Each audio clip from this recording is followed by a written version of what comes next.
The endless road. Jason had driven the same route countless times before.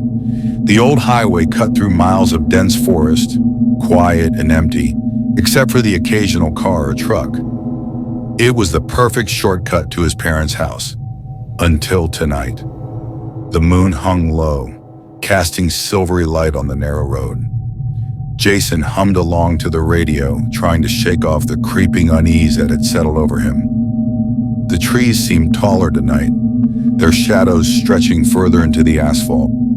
A sign loomed ahead. Mile 21. Jason frowned. That wasn't right. He should have passed mile 24 by now. Shrugging it off, he continued driving. After what felt like an hour, he glanced at another sign. Mile 21. His stomach churned. It had to be a mistake. Maybe he was tired, or maybe the signs were mismarked.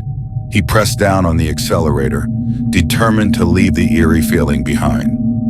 But no matter how far he drove, the same sign appeared over and over. Mile 21. Jason's heart pounded. He turned off the radio, the silence pressing in like a weight. Pulling over, he checked his GPS. The screen flickered and froze, displaying only his location. Mile 21. He looked around. The forest seemed alive, the trees swaying though there was no wind. Shadows darted between the trunks, just out of sight. Suddenly, his headlights flickered, and a figure appeared in the middle of the road. It was a woman in a tattered dress, her face hidden by long matted hair. Jason slammed on the brakes, but she didn't move. Heart racing, he rolled down his window.